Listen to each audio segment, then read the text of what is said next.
Muy buenas tardes. Muy buenas tardes a todos. Muchas gracias por haber decidido venir a pasar aquí un rato hablando de astronomía. Este es el cuarto capítulo de nuestro viaje por el cosmos y hemos llegado a la coda final y lo vamos a terminar en nuestro vecindario, en el sistema solar. Hemos ido así desde las galaxias más lejanas y aquellas estrellas primitivas y todo aquello hasta esta vecindad nuestra, ¿no? Hasta el sistema Sol-Tierra-Luna.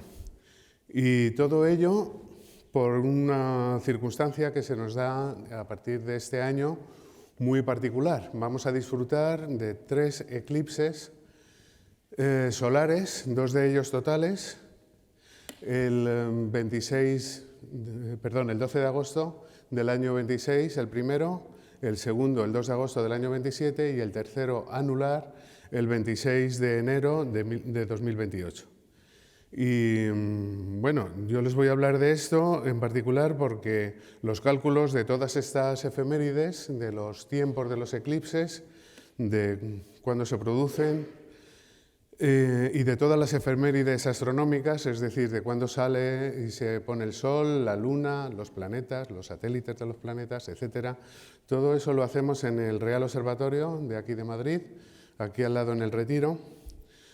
Son unas efemérides que calculamos anualmente, que publicamos en un volumen que llamamos Anuario del Real Observatorio y que venimos publicando ininterrumpidamente desde el año 1860. Así que bueno, cuando nos dimos cuenta de que hace ya 3 o 4 años de que se nos aproximaban estos 3 eclipses, lo pusimos en conocimiento de la Comisión Nacional de Astronomía, que es el órgano, ¿cómo decir?, el órgano colegiado de la Administración que asesora al Gobierno y a las administraciones en materia de astronomía. Normalmente el trabajo que hace pues, es asesorar sobre nueva instrumentación necesaria o instrumentación que, al contrario, que ha quedado obsoleta y que es conveniente desechar. Bueno, pues esta Comisión Nacional de Astronomía decidió crear en el año 23 una comisión especial de astrónomos que se llamó inicialmente Comisión Nacional del Trío de Eclipses y hoy se llama Comisión Científica y de Asesoramiento del Trío de Eclipses. Esto fue en el año 23 y desde entonces pues, empezamos a prevenir a nuestras autoridades de lo que se aproximaba. Y nuestras autoridades decidieron el año pasado, en julio de 2025, crear la Comisión Interministerial del Trío de Eclipses, que esta ya no es solo de astrónomos, estamos algunos astrónomos, pero están también representantes de 13 ministerios, porque como verán, los eclipses movilizan diferentes medios, o sea, tienen facetas muy diferentes, desde la salud ocular, por ejemplo, que es obvia, hasta la movilidad, porque solo desde esas franjas que les he mostrado hace un momento se va a ver la totalidad o la anularidad de los eclipses, o, yo qué sé, riesgos de incendios en pleno agosto, como vamos a tener, etcétera, etcétera. Bueno, pues por eso participan esos 13 ministerios en esa comisión interministerial que viene trabajando en la organización para que todos podamos disfrutar de los espectáculos en condiciones óptimas. Los eclipses han tenido muy mala fama durante largos periodos de la historia. Han sido signo de malos augurios. Por ejemplo, Shakespeare, en El Rey Lear, dice algo del tipo: estos últimos eclipses solares y lunares no nos auguran nada bueno.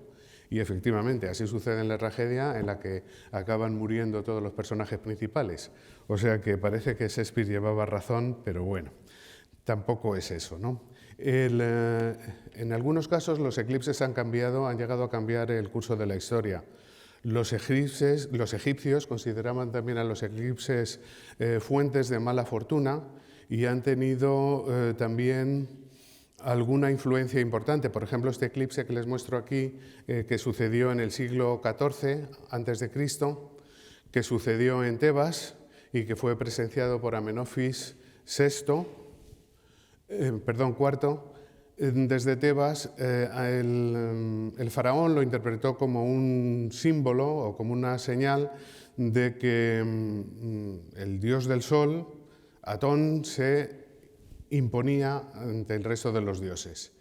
Y por eso entonces impuso o instauró la religión monoteísta y cambió incluso su nombre al de Akenatón. Hubo un eclipse a continuación en otra ciudad, en Amarna, un eclipse anular, y eso le llevó incluso a cambiar la capital del imperio desde Tebas a Amarna. O sea que, como ven, tuvo influencia aquí, pero también en algunas batallas, y hay muchos ejemplos. Yo les he traído aquí hoy esta.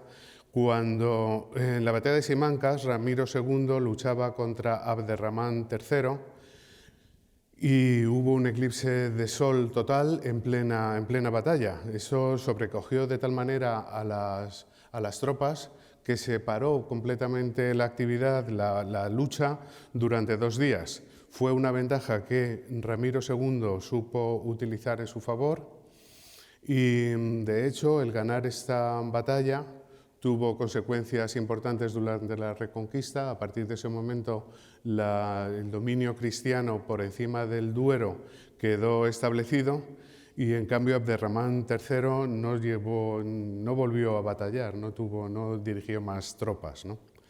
Hay una anécdota que posiblemente muchos de ustedes conozcan y que se refiere a un eclipse lunar, esta vez. Un eclipse lunar total que sucedió en 1504, cuando Cristóbal Colón se encontraba encallado en Jamaica en su 4.º viaje. Encalló y tenían dificultades, no tenían víveres, no tenían agua dulce, y negoció con los indígenas el que les diesen estas provisiones. Y los indígenas aceptaron y lo hicieron durante 6 meses. Al cabo de 6 meses ya se cansaron y pararon los suministros. Colón, que como buen navegante llevaba unas tablas astronómicas a bordo, miró las tablas astronómicas, vio que iba a haber un eclipse total de luna, convocó al cacique para una reunión en el momento del eclipse y le advirtió: mira lo que estás haciendo, estás irritando a los dioses, la luna se tiñe de sangre porque paras de ayudarnos, ¿no? Porque ya has dejado de ayudarnos. Y no sé por cuánto tiempo los indígenas continuaron su ayuda. En algunos casos, los eclipses de sol, sobre todo, se han interpretado como que, en muchas civilizaciones, como que un animal devoraba al sol. En el caso de China es un dragón, pero en civilizaciones nórdicas es un perro y, bueno, hay diferentes versiones. No creo que se trate de un fenómeno de difusión cultural, sino que simplemente el hecho de ver el sol como de repente le falta un pedazo, y ese pedazo parece verdaderamente un bocado, verdaderamente evoca que se están comiendo el sol, ¿no? Entonces, en China es un dragón y cuando eso sucede, los ciudadanos salían, y yo creo que en algunos casos se mantiene la tradición, armados de cacerolas y de tambores, y hacían todo tipo de ruido para espantar al dragón. Y les aseguro que él funcionaba perfectamente, el método, porque al cabo de unos minutos el dragón había desaparecido y el sol volvía a brillar. Así que eso le reforzaba en la idea de que había que seguir utilizando ese método. El dragón, no sé si por esa razón, no sé muy bien por qué, esa es la verdad, se ha utilizado desde la Edad Media y el Renacimiento para representar la línea de nodos, que luego les explicaré lo que es, los puntos por donde desaparece el sol o la luna en un eclipse, se representan por la cabeza y la cola de un dragón.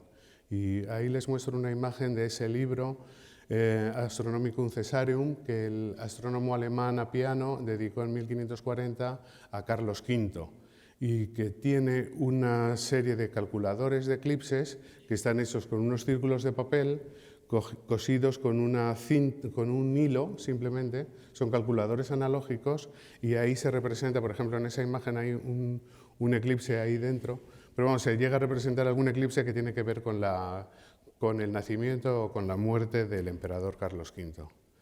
Fíjense en este libro de 1550, donde se relaciona un eclipse total de sol con una plaga de langostas, que pues ya me contarán qué tiene que ver el eclipse total de Sol con la plaga de langostas. Pero en ese manuscrito iluminado del siglo XVI así se relaciona y es una vez más muestra de esos malos augurios. Los eclipses han sido fuente de inspiración artística a lo largo de, yo diría, toda la historia. Y en particular han sido fuente de inspiración artística en obras religiosas. Y es que se asocia un eclipse con el momento de la crucifixión. Hay en 3 de los evangelios se habla de cómo el cielo se oscurece y durante el momento de la crucifixión de Cristo, ¿no? Lo que pasa es que es algo difícil de comprender científicamente porque, como saben, la crucifixión se celebra en la Pascua judía, que es un momento que está asociado con la luna llena, y los eclipses de sol necesariamente se producen en luna nueva. O sea que eso no cuadra, y lo que desde luego tampoco cuadra desde el punto de vista científico es que la oscuridad dure durante 3 o 4 horas, como se dice en los evangelios, cuando un eclipse solar total dura como máximo 7 minutos. Entonces, estos símbolos celestes se asocian a menudo a las religiones porque todos los símbolos celestes dotan de mucho prestigio a un acontecimiento religioso. Y se han utilizado así no solo en la religión cristiana, sino en muchas religiones. El caso es que desde la Edad Media, pasando por el Renacimiento, se representa a veces el momento de la crucifixión con un sol y una luna a ambos lados de la cruz. A veces de esa manera, como si fuesen a formar un eclipse, y otras veces se representa directamente el eclipse, como sucede en este cuadro de José de Ribera, que está en Vitoria, en el Museo de Artes, en el Museo Diocesano de Artes Sacras. Otros autores han intentado captar el momento en el que se produce el eclipse. Por ejemplo, Hipólito Caffi, en este eclipse visto desde Venecia, intenta ver cómo pasamos del momento de luz a la sombra. Desde el punto de vista científico es completamente irrealista, porque ese paso sucede en un instante. O sea, es imposible detectarlo, o sea, verlo como el pintor pretende haberlo visto aquí. Digamos que la sombra de la luna se mueve a kilómetros por hora de velocidad, miles de kilómetros por hora de velocidad, y la llegada de la sombra es instantánea. Así que esto es muy realista. A mí me gusta más personalmente este cuadro de Aivazovsky, que es un gran pintor de marinas, uno de los mayores pintores de marinas de toda la historia y el gran pintor de marinas ruso. Y además aquí lo pinta pues, en ese tono, ese crepúsculo tan particular, con el eclipse que tiene como contrapunto esa hoguera que se produce ahí en la orilla, en Feodosia, en Crimea. En el siglo XX también ha habido representaciones de eclipses, por ejemplo esta de Paul Klee o de Roy Lichtenstein. En este último parece que se quiere dar la idea de movimiento de la luna que pasa por delante del sol o algo de ese estilo. Y incluso en el siglo XXI ya pues hay también varios ejemplos. Esto es un cuadro de Juan Genovés del año 2003. Ya ven que en las civilizaciones, como fuente de inspiración artística, los eclipses han tenido mucha influencia y, por supuesto, en la historia de la ciencia también. Hay registros desde el siglo XIV a.C., como ya hemos mencionado, para los egipcios, pero estos eclipses que se producen a lo largo de la historia son a veces útiles incluso para datar acontecimientos históricos. Y bueno, hay por el interés meramente científico-físico, digamos, hay que mencionar a Plutarco, quien en el año 71 ya dio una primera descripción de la corona. Pero es a partir del siglo XVIII posiblemente que los eclipses ganan en interés más y más científico. Edmund Halley, el del cometa, no el descubridor del cometa, pero el que predijo la llegada del cometa, desde la sede de la Royal Society en Londres observó un eclipse de sol y fue el primero que representó la franja de totalidad de esta manera, como ven ahí, donde se representa por un lado esa zona oscura que es la sombra de la luna en un momento dado y una franja un poco menos oscura, que es lo que va recorriendo esa sombra. Hay una descripción de la corona en estas observaciones hechas por Halley desde Londres, y además hizo un primer proyecto de ciencia ciudadana porque pidió a los observadores, a los ciudadanos, que registrasen la luminosidad, los momentos de contacto y la temperatura en el momento, según sucedía el eclipse.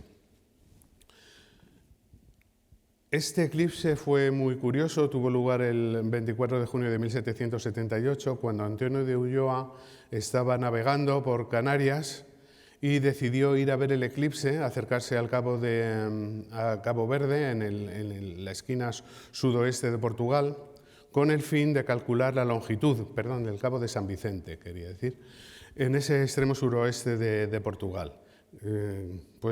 Su posición era muy importante para la navegación, era uno de los últimos puntos en los que los navegantes abandonaban el continente, ¿no?, yendo hacia las Américas.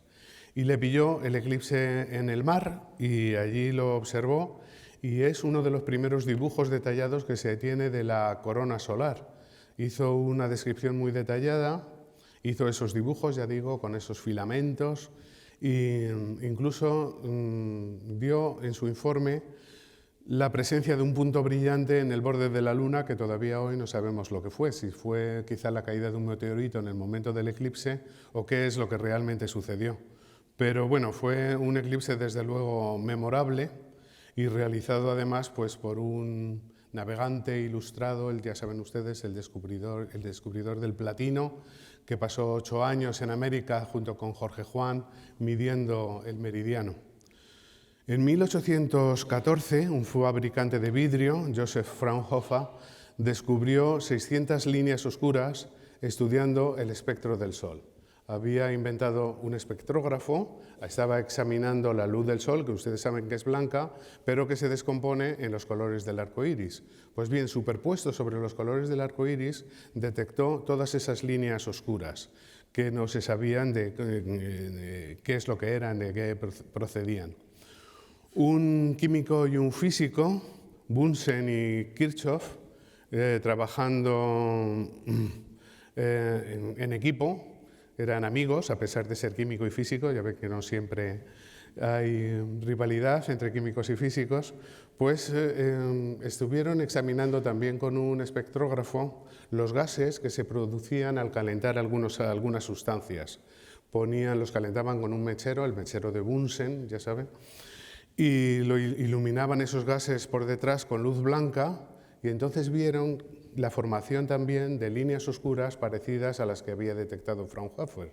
Es decir, que estaban observando el mismo fenómeno. Los gases absorben la luz blanca que viene por detrás, igual que la atmósfera solar absorbe parte de la luz que viene del Sol, y esas líneas oscuras son diferentes dependiendo de la sustancia, dependiendo de los gases.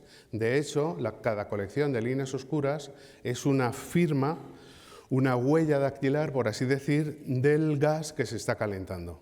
Así que en esas líneas que había detectado Fraunhofer está escrita la composición química del Sol y de las estrellas, porque a partir de aquí ya se empezaron a observar también los espectros de las estrellas, y así, en cierto modo, nació la astrofísica.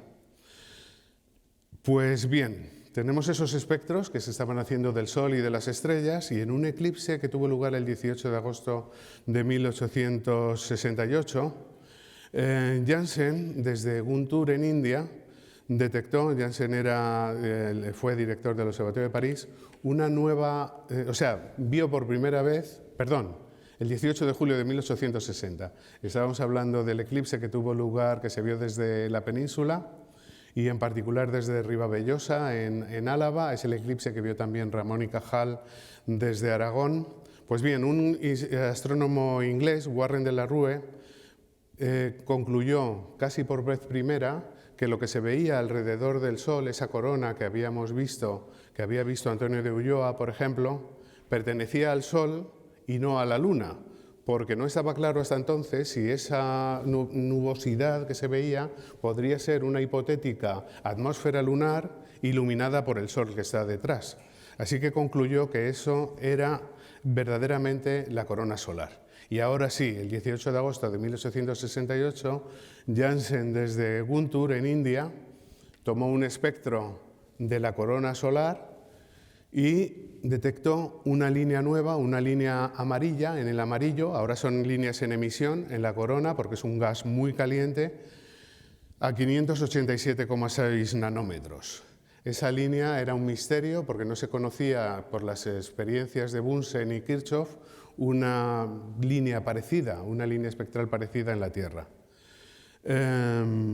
Fue Lockyer quien confirmó la existencia de esta línea con un espectrógrafo que había inventado él mismo y, bueno, pues no se tenía explicación de ella, se había visto solo en el Sol, así que se pensó que era un gas, pues un gas espacial, un gas místico que no existía en la Tierra.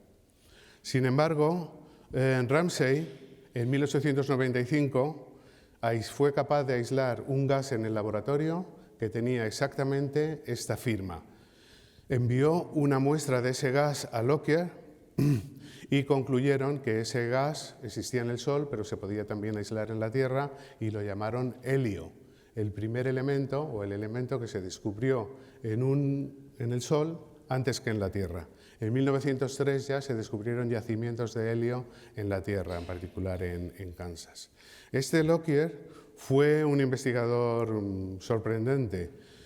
Después del descubrimiento del helio, se embarcó en el estudio del Sol, se convirtió en un auténtico cazador de eclipses, hizo hasta 8 expediciones alrededor de todo el mundo, estuvo aquí en España en 1900 y en 1905, y además de todo eso le quedó tiempo para fundar la revista Nature, que sin duda todos han oído ustedes hablar, una de las revistas científicas más prestigiosas, en 1869, y fue su editor durante 50 años prácticamente hasta su muerte.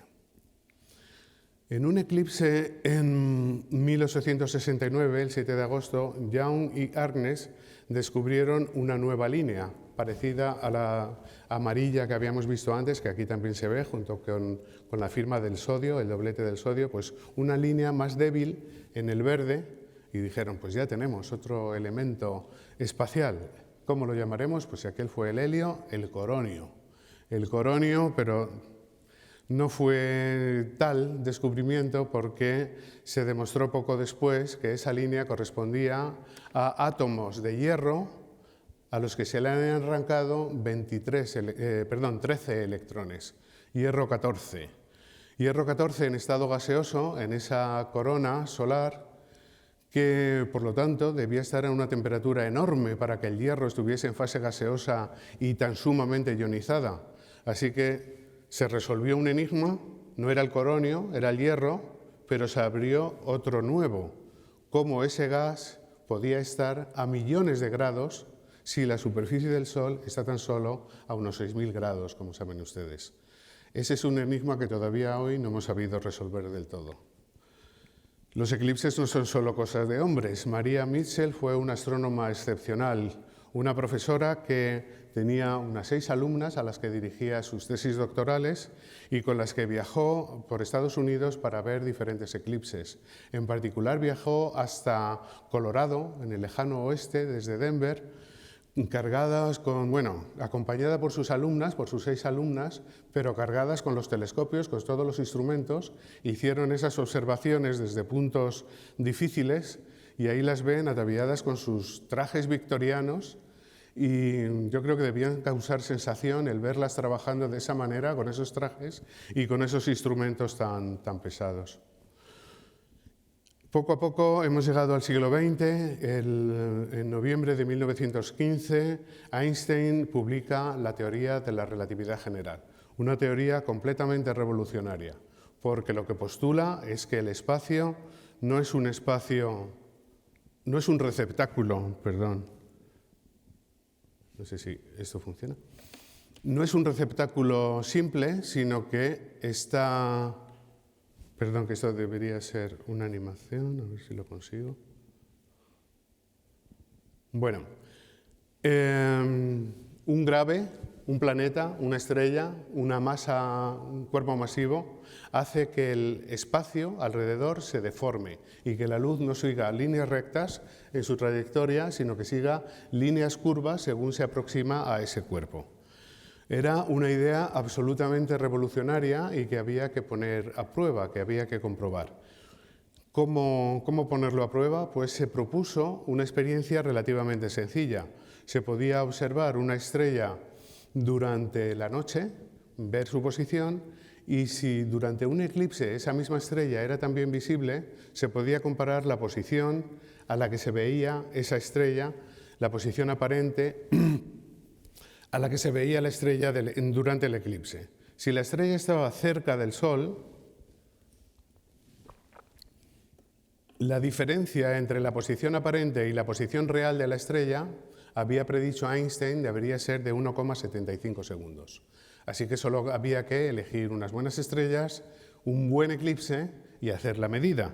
Y eso es lo que hizo Dyson, un astrónomo británico, organizó 2 expediciones a la isla del Príncipe en la costa, cerca de la costa africana, y a Sobral en Brasil para observar este eclipse del 29 de mayo de 1919. Se hicieron esas observaciones. En la isla del Príncipe estuvo un astrónomo muy famoso, Arthur Eddington, y esto es lo que se había predicho. Ya ven ustedes ahí en amarillo la posición real que debería tener la estrella y en rojo la posición desviada por efecto de tener el Sol un poco cerca de la línea de mirada. Y aquello funcionó perfectamente. El 19 de noviembre de 1919 se anunció que la desviación observada era de 1,7 segundos de arco, que era lo que había predicho Einstein. Así que el New York Times lo anunció a bombo y platillo. Einstein triunfa, la teoría de Einstein es un triunfo. A partir del siglo XX, los eclipses dejaron de tener tanta importancia desde el punto de vista científico, y eso es porque este astrónomo francés, Bernard Liot, inventó un aparato de concepción muy simple llamado coronógrafo en 1930. Es simplemente una máscara que se pone delante de la imagen del Sol y que nos permite observar alrededor sin tener que deslumbrarnos. Entonces, coronógrafos van hoy en casi todos los telescopios solares, tanto terrestres como espaciales, y eso permite observar la corona solar de manera rutinaria. No todos los detalles, porque ese coronógrafo también tiene unos efectos de difracción que hace que la parte más interna de la corona no se pueda observar nítidamente, y para eso todavía los eclipses son útiles. Llevamos mucho tiempo hablando de los eclipses y yo creo que no hace mucha falta que les diga ya lo que es, ¿no? En un eclipse de Sol es la Luna la que se interpone entre el Sol y la Tierra, y la sombra de la Luna, que como la Luna es un objeto pequeño, pues la sombra también es pequeña. La sombra de la Luna se proyecta sobre una superficie muy restringida de la Tierra. Suele tener unos 200, 300 kilómetros. Es decir, que un eclipse de Sol total solo se ve desde una zona pequeñita de la Tierra. En un eclipse de Luna, en cambio, es la Tierra la que está interpuesta entre el Sol y la Luna, que se sitúa en el cono de sombra que proyecta la Tierra sobre el espacio. Ese cono de sombra es grande, porque la Tierra es un objeto más grande, bastante más grande que la Luna, y por tanto el eclipse solar, el eclipse total de Luna es visible desde la mitad del planeta. Son eclipses fáciles de ver.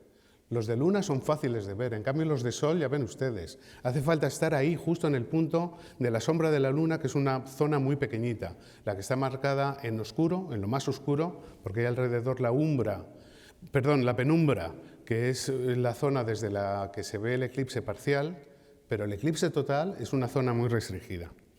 Los eclipses de Luna pueden ser totales, pueden ser parciales o pueden ser penumbrales. En los parciales, pues los 3 astros no están perfectamente bien alineados, y aún menos en el eclipse penumbral, donde el efecto es muy sutil, es solo un oscurecimiento muy ligero de la Luna. Pero el eclipse total de Luna puede ser también muy espectacular. La Luna se sitúa, como les decía, va dando vueltas alrededor de la Tierra, y en un momento dado penetra primero en la penumbra, ahí tenemos un eclipse penumbral, y luego en la sombra, y ahí está penumbral, ahí tenemos un eclipse parcial, y luego ya, cuando está plenamente en la sombra, pues tenemos un eclipse total de luna. Visto desde la superficie de la Tierra, lo que veríamos es esto, la luna como se va paseando cerca de la penumbra, y en el eclipse total, pues ya ven ustedes. Entonces, fíjense cómo es la forma de la sombra de la Tierra sobre la luna. Es una forma que es circular. Es decir, que esto fue una de las primeras pruebas de que la Tierra es redonda. Lo siento por los terraplanistas que haya en la sala, pero que la Tierra es redonda es algo que se sabe desde la antigüedad. Siempre se ha sabido en el medio científico que la Tierra es redonda. El eclipse de luna tiene este peculiar luz, esa iluminación rojiza, que es tan peculiar, por eso decimos a veces es la luna de sangre. ¿De dónde viene este color rojo?, se preguntarán ustedes. Pues tiene una razón también muy simple. La luz del Sol llega a la Tierra, a la atmósfera terrestre, pero los diferentes colores no se difunden en la atmósfera de la misma manera. Lo que mejor se difunde es el azul. Las ondas cortas parten en todas direcciones. Por eso el cielo es azul de día en la Tierra, por lo eficiente que es el azul difundiendo la luz solar. En cambio, la luz roja sigue para adelante su camino con menos efecto. Y es esa luz roja la que llega a la Luna y le da ese característico tinte rojo. Esa luz roja que procede sobre todo de la zona que separa la parte de la Tierra donde es de día de la parte de la Tierra donde es de noche. Es decir, donde está amaneciendo o donde está atardeciendo. Es la luz de todos los amaneceres y de todos los atardeceres terrestres la que llega a la Luna. En un eclipse de Sol tenemos aquí la sombra de la Luna que, visto desde la estación espacial, tiene esta forma. Ahí tenemos, es una mancha, una sombra de unos 200, típicamente, como veremos, depende de la distancia a la que se encuentre la Luna, el tamaño de la sombra. Pero no se imaginen ustedes que eso es una configuración estática, sino que esa sombra, debido a que tanto la Tierra como la Luna se mueven, va moviéndose a toda velocidad sobre la superficie de la Tierra. En esta animación, que está tomada desde un satélite geoestacionario, la Tierra parece que está quieta, y entonces vemos cómo la sombra de la Luna va progresando sobre la superficie de la Tierra a miles de kilómetros por hora, como les decía en un principio. Y esa zona que describe, esa franja, es la franja de totalidad que les mostraba en el primer mapa. Viene de ahí. Es el sitio por el que vamos a poder estar, la parte de la Tierra que antes o después, un poco antes o un poco después, va a estar a la sombra. Los eclipses de Sol, y los de Luna también, pero los de Sol sobre todo, tienen unas características muy peculiares. Y ello es debido a una coincidencia cósmica asombrosa, de la que nos encantan a los físicos y que estoy seguro que les van a encantar a ustedes también. Y es que, aunque Sol y Luna son objetos completamente diferentes, el Sol es una esfera gigante en ebullición de gas, gaseosa, la Luna es una pequeña piedra del tamaño de Europa, más o menos, y prácticamente inerte, 400 veces más pequeña, pues resulta que la Luna está 400 veces más cerca exactamente que el Sol de la Tierra. Y esa coincidencia, ese 400-400, hace que los tamaños aparentes del Sol y la Luna sean prácticamente idénticos en el cielo. Pero no idénticos, tienen tamaños muy parecidos, pero no idénticos.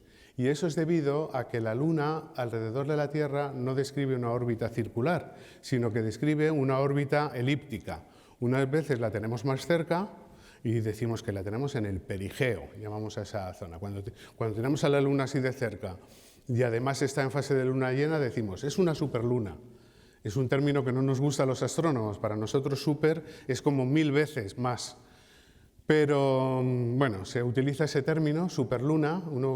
A lo mejor uno esperaría ver la Luna llenando la mitad de la bóveda celeste. No es ni mucho menos eso. Es 14% más grande que cuando la tenemos en la posición más alejada, en el otro extremo de la elipse, que es lo que llamamos el apogeo. Un 14% de diferencia tan solo, pero que tiene consecuencias importantes para los eclipses. Porque cuando tenemos a la Luna cerca, vemos el disco lunar más grande, ese disco lunar es capaz de tapar completamente el Sol. Entonces tenemos un eclipse solar total.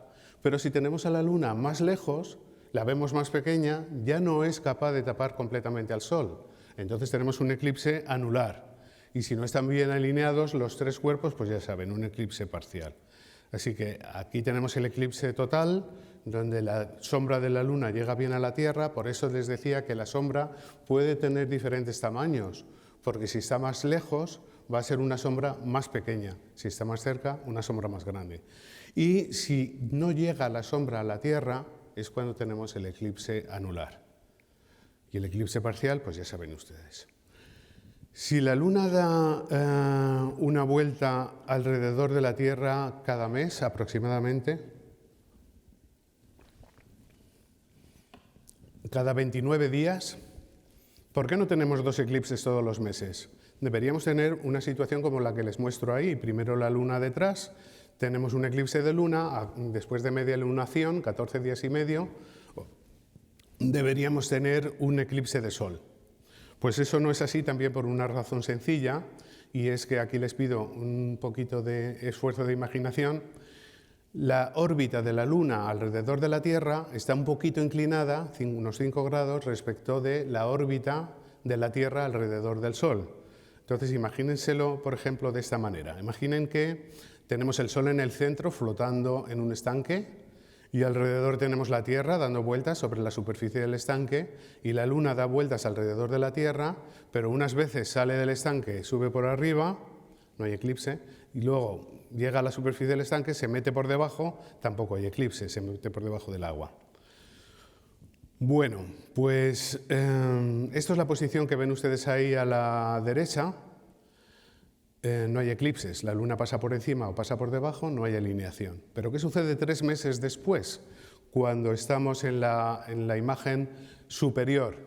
Pues ahí tenemos que la Luna pasa exactamente por detrás o por delante, y la línea donde corta el plano de la órbita de la Luna al plano de la órbita de la Tierra, que es lo que se llama la línea de nodos, cuando la Luna está en esa línea de nodos y la línea de nodos está bien orientada con el Sol, entonces tenemos dos eclipses. Primero un eclipse de Luna, luego un eclipse de Sol. O sea que los eclipses siempre van por parejas.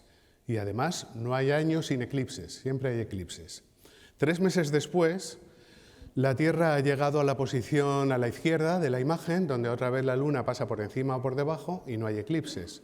Pero 3 veces después, es decir, 6 meses después de la primera estación de eclipses, tenemos otra vez la línea de nodos bien alineada con el Sol y otra vez tenemos 2 eclipses. Así que lo normal es tener dos parejas de eclipses por años, y cada pareja está separada por 6 meses. Por ejemplo, en el año 2025 tuvimos un eclipse total de Luna el 14 de marzo, que aquí en el centro estuvo nublado y no pudimos, yo por lo menos no lo pude ver. El 29 de marzo, uno parcial de Sol, que fue estupendo. Fue un sábado y lo vimos estupendamente. Unos 6 meses después, el 7 de septiembre, tuvimos uno total de Luna, que fue visible también desde España, y 14 días después, el 21 de septiembre, uno parcial de Sol, que fue visible desde la Antártida. En 2026, el 17 de febrero, hubo ya uno anular de Sol que fue visible desde la Antártida. El 3 de marzo, uno total de Luna, que esta vez no nos tocó a la otra mitad de la Tierra, fue visible desde Australia, por ejemplo. Y el 12 de agosto tenemos el importante, visto desde España, y 28 de agosto, uno parcial de Luna. Es un poquito más complicado que esto, porque los Tierra, Sol y Luna no son puntos, entonces puede haber alineaciones, puede haber eclipses, aunque la alineación no sea perfecta. Y entonces en una estación de eclipses puede haber no solo 2, a veces puede haber 3 eclipses. Y además no son 6 meses de separación entre una estación y otra, porque la línea de nodos gira un poco en el espacio y la separación entre una estación y otra es de 173 días. Entonces, si puede suceder que una estación de eclipse tenga lugar a principio del año, y entonces da tiempo a que haya otra al final del año. Y eso hace que en total pueda haber hasta 7 eclipses en un año. Pero lo normal es que haya 4, como les muestro aquí. ¿Cómo se desarrolla un eclipse total de Sol? ¿Cómo lo vemos en el cielo? Pues vemos cómo la Luna se va interponiendo por delante del Sol, va cubriendo progresivamente y vemos que el Sol se va ocultando más y más y llega un momento en el que el disco lunar casi ha tapado completamente al Sol. Solo hay un filo del Sol que atraviesa, que es visible, al lado de la silueta de la Luna. Es lo que llamamos el anillo de diamantes, por un motivo obvio. Ya ven ustedes que parece una sortija la imagen que se forma. E inmediatamente después, esa zona brillante se concreta en unos puntos brillantes, unos puntos discretos, que llamamos perlas de Bailey por el astrónomo que las describió en primer lugar. ¿Cómo se forman estos puntos brillantes? Pues hay una razón también muy simple, es que el borde de la Luna no es perfectamente liso. La Luna tiene una orografía importante, tiene montañas, tiene valles, y si hay luz que pasa por un valle, nos va a crear una de esas perlas, un punto brillante, pero si hay una montaña, pues la luz va a quedar bloqueada en esa montaña. Por eso hay esos puntos brillantes creados, como les digo, por el hecho de que el filo de la Luna no es perfectamente suave, no es perfectamente liso. A continuación viene la totalidad y a continuación se repite el proceso en sentido inverso. Pero el momento clave, por supuesto, el momento culmen es la totalidad, el momento en el que se puede observar la parte más externa de la atmósfera solar, tanto la corona como la cromosfera. La corona es ese gas tan diluido, un plasma a millones de grados, que está muy influido, al estar muy ionizado por el campo magnético solar, que es muy potente, es mucho más potente que el terrestre, y que forma esos filamentos que ven ustedes y que además se ven moverse, ¿no?, en el momento del eclipse. Y en esta imagen a mí me parece fantástica porque el astrofotógrafo, que es un verdadero artista, ha sabido captar tanto la cromosfera, que son las pequeñas manchitas rosadas, no hay muchas en este caso, pero bueno, se ven, la corona y luego incluso la superficie de la Luna. Vemos aquí que lo que hay delante no es un disco oscuro, sino que es verdaderamente la Luna lo que está delante, ¿no? Vemos su topografía un poquito. Así que aquí tenemos el proceso completo, cómo la Luna va tapando al Sol progresivamente.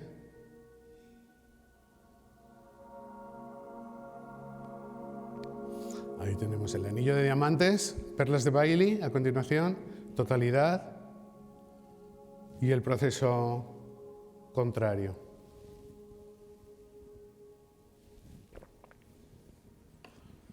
Es el eclipse que se observó desde Estados Unidos en 2017. En el último momento ya ven ustedes que llegan unas nubes, pero bueno, dejaron el tiempo suficiente como para ver el eclipse bien. Si viésemos un eclipse solar total desde la Luna, lo veríamos de esta manera, veríamos cómo la Tierra va tapando al Sol progresivamente y ahí veríamos la difusión de que hablábamos antes, los colores rojizos que se forman en la atmósfera terrestre y que llegarían hasta la Luna, ¿no? Bueno, eso es lo que vemos en el cielo. ¿Y qué vemos en el entorno? Pues en el entorno lo que vemos es que la luminosidad decrece mucho, se oscurece, no es una noche total, es un crepúsculo extraño y muy particular. Decrece la luminosidad, entonces decrece también la temperatura. La temperatura baja de unos grados. Y si decrece la temperatura, hay unos cambios de presión de un sitio a otro y se produce lo que es un fenómeno atmosférico que se llama el viento del eclipse. Hay una brisa o un viento extraño que empieza a soplar. Y sobre todo, si vemos el eclipse acompañado, pues veremos cómo después de esperar tanto tiempo para ver el eclipse, cómo estamos todos de eufóricos. Entonces es normal que la gente grite, aplauda y se muestre muy contenta durante el momento de un eclipse solar total. Los animales se desorientan por completo. Las aves vuelan desorientadas. Si estamos con gallinas van a tender a volverse al corral. Si estamos con vacas van a querer irse al establo. O sea, van a estar completamente desorientados, como digo, y ese fenómeno, aquí no hay cronógrafo que valga, solo se puede observar o solo se puede estudiar durante el momento de un eclipse real. Paso ya a contarles cómo va a ser el eclipse del 12 de agosto de 2026. Miren ustedes en la animación de la izquierda la manchita negra que se pasea sobre la superficie terrestre. Ahí ahora ha desaparecido, va a volver a aparecer por el Ártico, rodeada de una zona más grande de penumbra, pero en el centro de esa mancha grande de penumbra hay una masita negra, ¿la ven? Que va paseando desde el Ártico, pasa por Groenlandia, toca el extremo de Islandia y el eclipse, por lo tanto, se va a ver en Reykjavik y luego llega a la península ibérica. En el dibujo de la derecha ven lo mismo, pero dibujado la franja de totalidad a la que me refería antes. Es cómo se va propagando la sombra de la Luna sobre la superficie de la Tierra. Pues bien, Groenlandia, un lugar estupendo para ver el eclipse, Islandia también, pero las perspectivas de buen tiempo posiblemente no sean tan buenas como las que vamos a tener en España, que tampoco son perfectas, como verán ustedes, pero bueno, España tiene unas condiciones meteorológicas, unos servicios turísticos de acogida que son excelentes y por lo tanto España es el lugar mejor del mundo para observar este eclipse. Cualquier visitante extranjero que quiera ver el eclipse, cualquier cazador de eclipses, les aseguro que va a escoger nuestro país, o vamos, ya lo ha escogido, para verlo. Miren la franja de totalidad con un poco más de detalle, aquí en la península. En los contornos, lo que se está representado es la duración de la totalidad. Como ven, el eclipse va a ser total en esa franja que va desde Galicia, Asturias, Cantabria, un poquito del País Vasco, hasta Baleares. Y la duración máxima va a ser de 1 minuto 40 segundos en la zona más amplia del centro, en capitales como Soria, va a tener 1 minuto 40 segundos, 100 segundos. Y si nos alejamos desde el centro de la totalidad, según nos alejamos hacia los bordes, el eclipse total va a durar menos, hasta llegar al límite, o sea, primero es 1 minuto 40, 1 minuto 20, en Guadalajara es 1 minuto, ya ven ustedes dónde está, ya bastante cerca del borde. En Zamora, pues en algunos sitios, en algunos barrios, a lo mejor se ven unos segundos de totalidad. Y una vez que hemos salido de la zona de totalidad, pues ya el eclipse tan solo se ve parcial. A la derecha, en los gráficos pequeños, lo que les muestro es la sombra de la Luna en algunos momentos dados.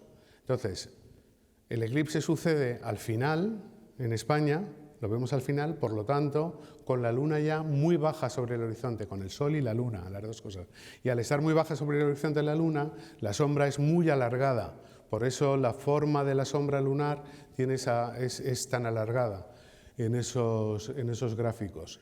La diferencia de Galicia a Palma me parece que es de unos minutos, de 3-4 minutos, o sea que la sombra, ya les digo, progresa a toda velocidad. La totalidad en gran parte de la franja norte peninsular y en Baleares con un máximo de 1 minuto 40, en resumen. Y fuera de la totalidad el eclipse se ve parcial. Se ve parcial con un oscurecimiento de al menos el 92% en la península y en torno al 70% en Canarias, pero aunque esté el sol cubierto al 90 y tantos %, la experiencia de vivir un eclipse total no tiene nada que ver con vivir un eclipse parcial. Aunque quede un poquito del sol descubierto, es tan luminoso que no vamos a notar diferencia en la luminosidad ambiente en torno nuestro. Por eso es importante estar en la totalidad. Bueno, ahí tenemos en la línea azul, es el centro de la totalidad, que ya ven que está en Luarca, pasa también cerca de Lerma y según vamos para el este, pues pasa cerca de Castellón y cerca de Palma. Pero entre tanto el Sol ha bajado mucho en elevación, o sea que en Galicia todavía está a unos 12 grados de elevación, que no es mucho, pero es que en Palma ya está a 2 grados de elevación. Eso hace que tengamos que tener mucho cuidado, como veremos, con dónde nos situemos. Por ejemplo, en A Coruña, que es la primera capital de provincia donde el eclipse se ve total, la duración dura 1 minuto 16, creo que es eso, y Ven ustedes que la elevación pues es eso, de unos 12 grados sobre el horizonte. En Madrid, un poco más, según bajamos, ¿no? Según se va propagando la sombra, el eclipse tan solo es parcial. Así que será el sol muy ocultado, será muy bonito de ver el atardecer, desde el templo de Devot, de esos atardeceres que tenemos, van a ser espléndidos, pero no es un eclipse total. Y desde Palma pues tenemos ya el sol a 2 grados y la duración pues también es de 1 minuto y medio aproximadamente. Esta es la configuración que esperamos ver con el sol tan bajo, que es muy importante, como les decía, pensar dónde nos vamos a situar. Miren, por ejemplo, lo que sucede en Benicàssim y en Oropesa, que están en el centro de la totalidad. Esa es la sombra, o sea, la parte del territorio que está a la sombra, en el momento de la totalidad, en el centro del eclipse. Como ven, si uno se queda en la costa, en el pueblo de Benicàssim o de Oropesa, no va a ver el eclipse porque no ve el sol, simplemente, aunque esté en la totalidad. En cambio, si nos movemos un poquito hacia Castellón, en toda la playa de Castellón, en el Grao, donde esas montañas no existen, es decir, ahí el horizonte está mucho más despejado, con el mar detrás, pues ahí se va a ver el eclipse perfectamente y están organizando un evento para juntarse allí y en una zona de 3 kilómetros y ver el eclipse de manera, vamos, en grupo, ¿no? Particularmente difícil lo tienen también en Mallorca, donde la Sierra de la Tramuntana tiene buena parte de la isla a la sombra, como ven aquí. Ahí está marcado en el mapa físico donde está Palma. Así que por eso hemos calculado en el observatorio todas las sombras para toda España en el momento de la totalidad. Y luego les diré cómo consultarlo, de manera que uno puede saber, pinchando en un punto, puede saber si va a estar a la sombra o no. Este eclipse es excepcional porque lo son todos los eclipses solares totales. Si no nos movemos de nuestro punto en la Tierra, de un lugar, tan solo hay un eclipse solar total cada 375 años por término medio. El último que tuvimos en toda Europa, fue el 11 de agosto de 1999, un eclipse que se vio desde el sur de Gran Bretaña, el norte de Francia, Alemania, hasta Turquía y más allá. Y en España no ha habido un eclipse solar total en la península desde 1900, 1905 y 1912. Pero he de decir que a España los eclipses nos han tratado muy bien. Muy bien, porque dense cuenta en este gráfico, tengo representados los últimos 5 eclipses y no está representado uno que hubo en Canarias en 1959, que luego les mencionaré. Entonces, como ven, tuvimos 1860, 1870, 1900, 1905 y 1912. El de 1860 fue memorable. Se recibieron en España más de 30 expediciones científicas de todo el mundo. En Ribavellosa, en Álava, fue donde observó Warren de la Rue y se vio por primera vez que la corona era un fenómeno solar y no lunar. Pero desde Moncayo hubo observaciones importantes. Allí se desplazaron nuestros astrónomos del Observatorio de Madrid. Cajal lo vio desde Valpalmas, en un pueblo en Aragón, donde su padre era médico, cuando él tenía tan solo 8 años. Y cuenta en sus memorias que la experiencia fue tal de ver ese eclipse que le había predicho su padre que iba a suceder, que eso le aficionó a la astronomía ya por toda la vida y le despertó la vocación científica, que luego redirigió felizmente hacia la neurociencia. Pero bueno, fue un eclipse muy, muy importante. En 1870, el día de la lotería, el 22 de diciembre, recibimos menos expediciones porque Europa estaba en guerra. Pero bueno, hubo observaciones memorables desde Jerez y nuestros astrónomos, por ejemplo, estuvieron en el faro de Estepona viendo el eclipse, observando el eclipse. 1900 fue un eclipse también importante. Nuestros astrónomos en el observatorio habían comprado un telescopio a la empresa Grub, que era la mejor constructora de telescopios en el momento, en Irlanda, y el telescopio no llegaba. No llegó hasta una semana antes del eclipse, pero finalmente llegó a tiempo y con el eclipse cargando fueron hasta Plasencia, donde se vinieron también el fabricante del telescopio y una delegación irlandesa y lo vieron desde allí.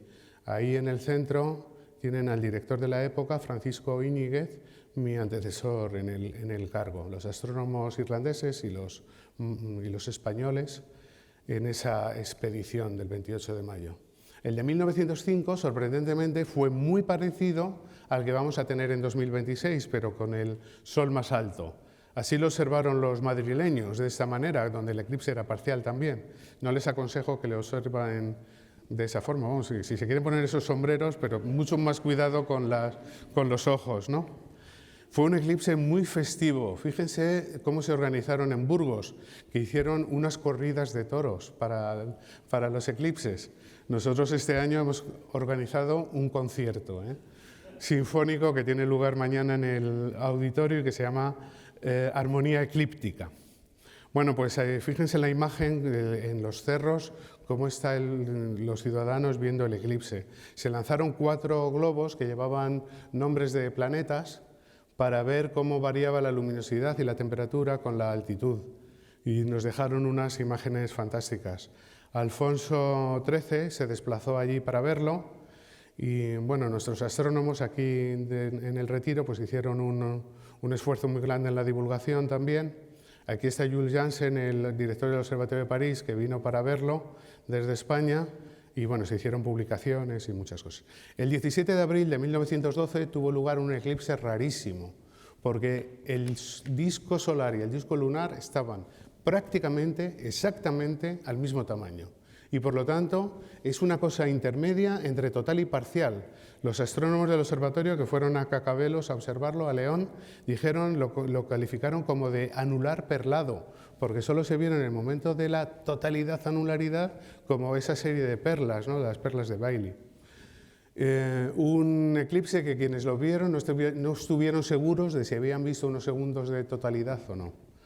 Y el 2 de octubre de 1959, como les dije, hubo uno en Canarias que se vivió también de manera muy festiva y sobre todo fue muy importante para la astronomía porque vinieron expediciones extranjeras, se dieron cuenta de la calidad de los cielos de Canarias y con el tiempo, al cabo de 20 años más, allí se fundaron los observatorios, algunos de los observatorios más importantes del mundo, en particular el Observatorio Solar, de Física Solar, que es uno de los más importantes del planeta.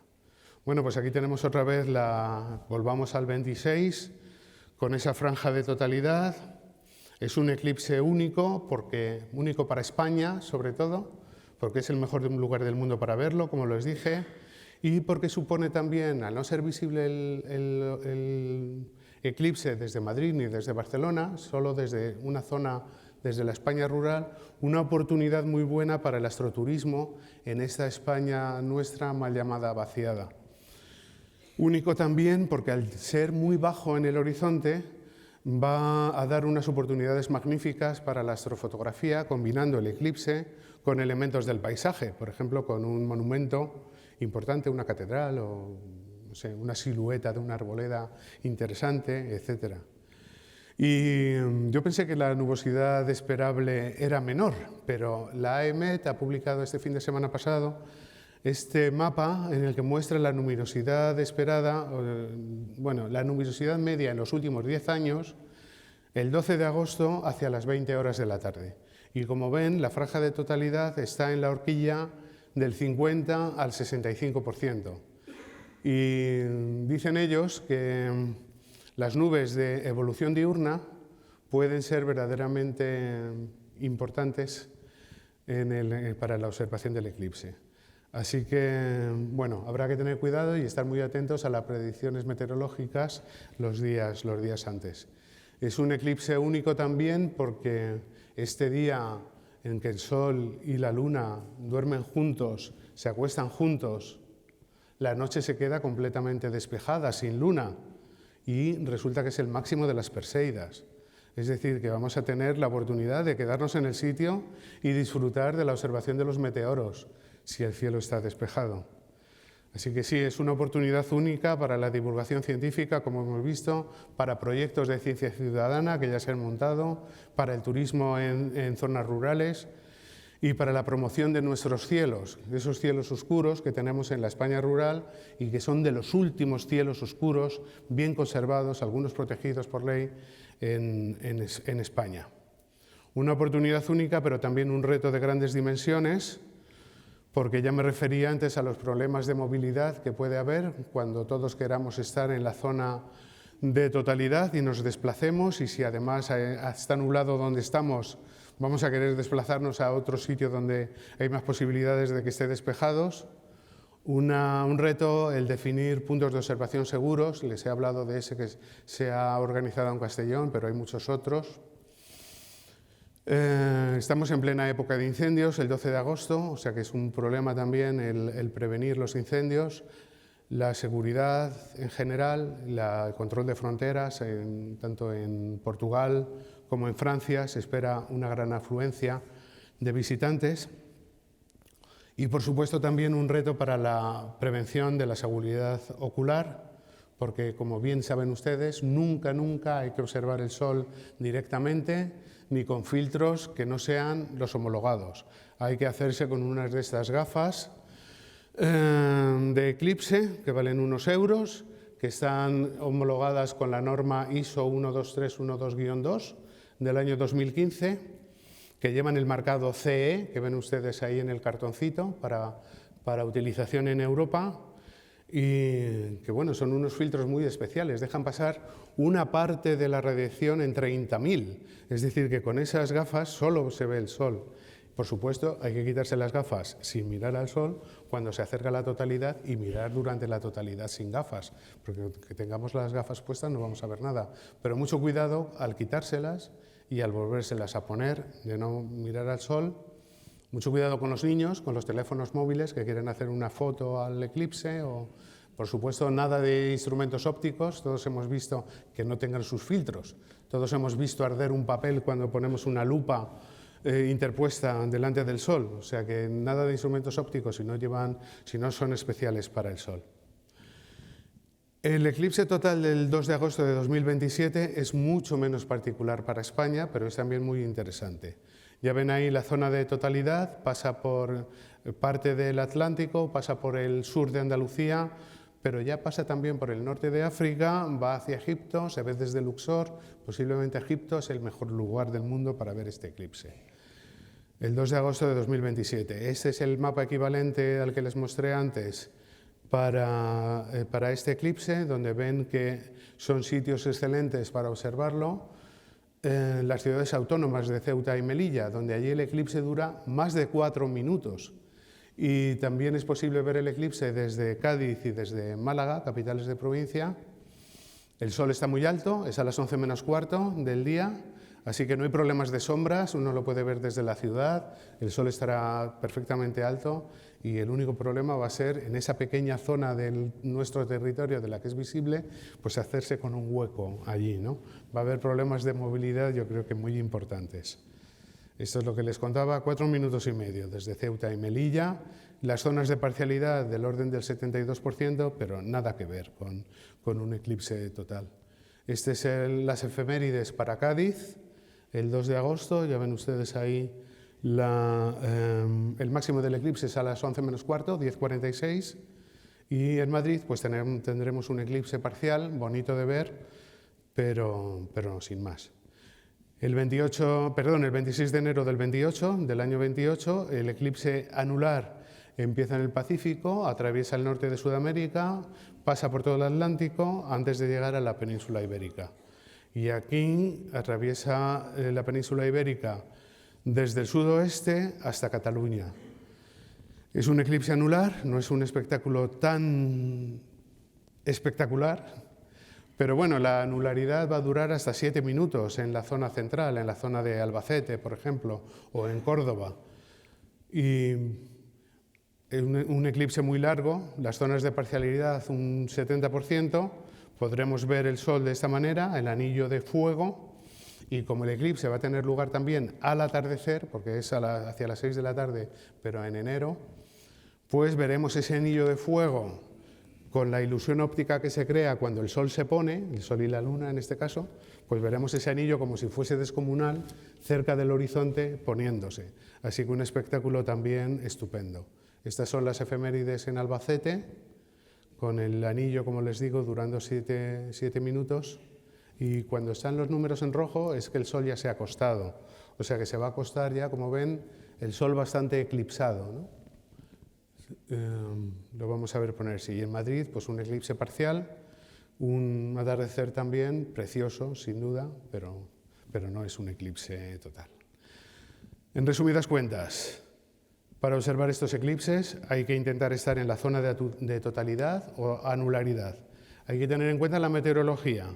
Las zonas más secas, mayores probabilidades de una buena observación. En los eclipses del 26 y del 28, buscar una zona desde la que se vea bien la puesta de sol. Y lo más importante, siempre hay que protegerse los ojos. Toda esta información las tienen en estas páginas web que han sido creadas específicamente para el trío de eclipses. La que hemos creado nosotros, eclipses.ign.es, desde el observatorio, tiene ese libro de 150 páginas que se pueden descargar gratis, y es en esa página también donde pueden encontrar todos los gráficos que yo les he mostrado. Ahí se puede ver eclipse por eclipse, y ahí tienen para las capitales de provincias todas estas infografías, y hemos calculado también las efemérides para los 8.300 municipios de España, de forma que en ese buscador que aparece ahí arriba a la derecha pueden poner el nombre del pueblo desde donde piensan verlo, y ahí les saldrán cuándo empieza el eclipse, cuándo acaba, cuándo empieza la totalidad, etc. Y hay una infografía también para los 8.300, hay 8.300 infografías. Hay 12 pestañas, hay 12 botones con todo tipo de información, tanto de los eclipses desde el punto de vista cultural como histórico, actividades para niñas y niños. Y de lo que estamos más orgullosos es del mapa que aparece abajo a la derecha. Es un mapa interactivo, un visualizador, donde en el mapa pueden poner diferentes capas, en particular pueden poner la capa de las sombras. Ahí pueden cliquear sobre cualquier punto del territorio y ahí les va a mostrar un pequeño gráfico como el que está en el círculo rojo, donde se muestra mi posición, la posición del Sol y lo que tengo interpuesto en 8 kilómetros. De forma que si tengo interpuesta unos montes, pues ahí voy a saber que no voy a ver el eclipse. Por ejemplo, en el caso que les he mostrado, en Mallorca, si nos situamos en la parte sur, cara al mar, hacia el oeste, ningún problema. Tengo el horizonte completamente despejado, pero si me sitúo en la ciudad de Palma, miren ustedes dentro del círculo rojo, cómo tengo interpuesto entre mi posición y la del Sol 2 cadenas montañosas. Es decir, que desde Palma no voy a ver el eclipse. Así que pueden ustedes utilizar esto de manera interactiva. Es el trabajo que hemos hecho durante un año, así que disfrútenlo y aprovechenlo bien. Muchas gracias por su atención y mucha suerte con la observación del eclipse.